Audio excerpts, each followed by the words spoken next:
Did Ukraine just unleash America's new Rusty Dagger on Russia, quietly debuting a weapon built in secret laboratories specifically for this kind of deep, surgical strike? First designed from the ground up for Kiev's war needs, has the AGM-188 finally made its combat debut, slipping into Russian airspace before anyone even confirmed it was operational? After the shock strike in Voronezh, is Russia now pointing the finger at a US-made missile, turning a single blast into the opening chapter of a new escalation over Western weapons? Has America's cheapest new long-range weapon just struck inside Russia, proving that low-cost, high-volume missiles can now reach deep into the heart of its defense industry? Can Ukraine's F-16s now rain as many as 144 cruise missiles in a single wave, overwhelming Russian defenses with swarms of relatively cheap, precision-guided Rusty Daggers? Amid a surge of deep strikes on Russian territory, a new mystery missile appears to have entered the Ukraine war, raising questions about how far Western support has really gone.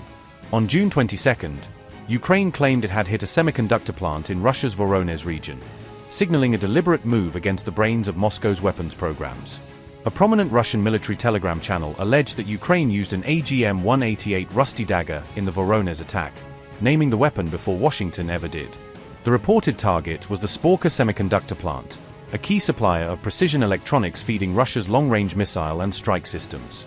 If that claim is true, this would mark the first combat use of a weapon built specifically to arm Ukraine cheaply, designed for mass production rather than boutique stockpiles. So far, neither the Ukrainian government nor US officials have publicly confirmed the missile's use, leaving analysts to piece together fragments from blast photos and leaks.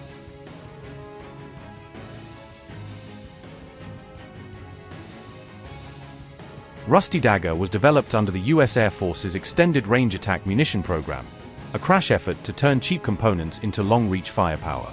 The program's explicit goal was to give Ukraine affordable, mass-producible, long-range weapons it could launch in large numbers without draining US stockpiles.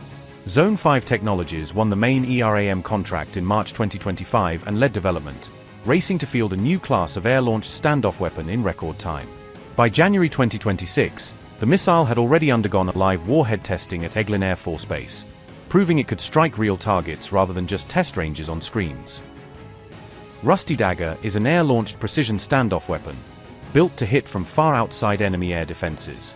It is developed by Zone 5 Technologies, a newer defense player pushed into the spotlight by the Ukraine war. The missile sits inside the Extended Range Attack Munition Program, Washington's bid to stretch each sortie's reach. With a range of more than 930 kilometers, it lets launch aircraft stay comfortably behind the front lines. Weighing roughly 200 kilograms, the missile is light enough for fighters to carry several at once. Its approximately 45-kilogram warhead is optimized for precise, high-value targets rather than area devastation. It can be fired from F-16s and other JDAM-capable aircraft, plugging straight into Ukraine's incoming fighter fleet. Its core purpose is to deliver cheap, precise, long-range attacks from well behind the front, saturating critical nodes. Above all, it is built for affordable mass production, trading gold-plated complexity for volume and repeat strikes.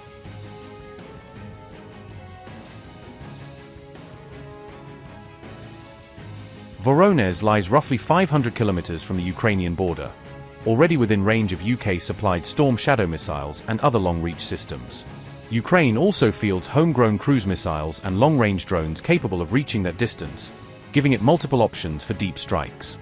The Sporka plant supplies precision electronics for Kh-101 cruise missiles and Iskander systems, putting it at the heart of Russia's strike complex. It also feeds components into the Pantsir S-1 air defense system, meaning damage that can echo into Russia's own protective shield.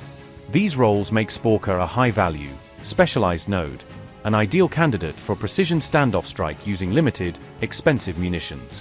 One accurate hit on such a node can ripple through Russia's missile supply chain for months, far beyond the immediate crater and twisted metal.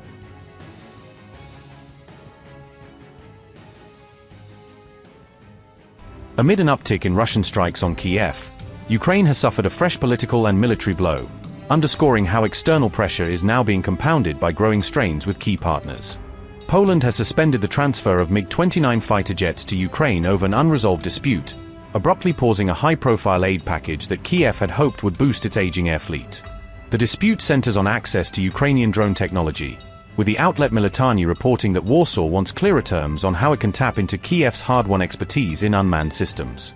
A Polish defense official said Warsaw expects to benefit from Ukraine's advanced know-how on UAVs, signaling that Poland sees tech cooperation as part of the price for continuing high-end military support.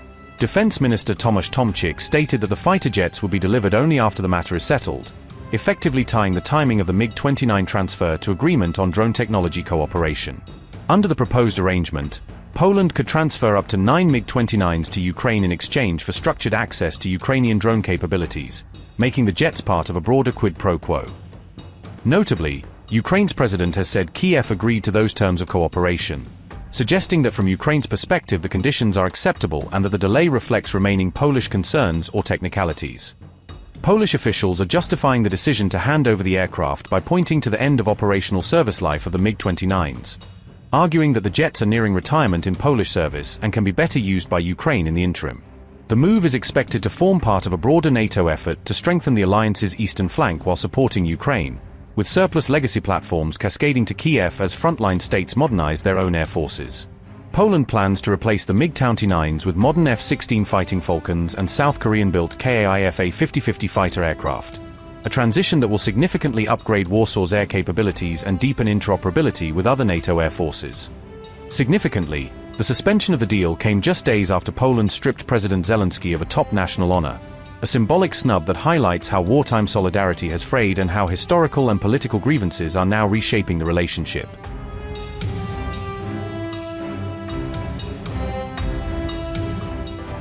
Polish President Karol Nawrocki has revoked the Order of the White Eagle that had previously been awarded to Volodymyr Zelensky, marking a significant development in relations between the two countries. The move followed Kiev's decision to honor a military unit that uses traditions associated with the UPA. The issue has reignited long-standing historical tensions between Poland and Ukraine. Zelensky granted the title Heroes of the UPA to a special operations unit in late May. The recognition drew criticism from several political figures in Poland. The UPA was the armed wing of the Organization of Ukrainian Nationalists during World War II. The group remains a highly controversial part of the region's history.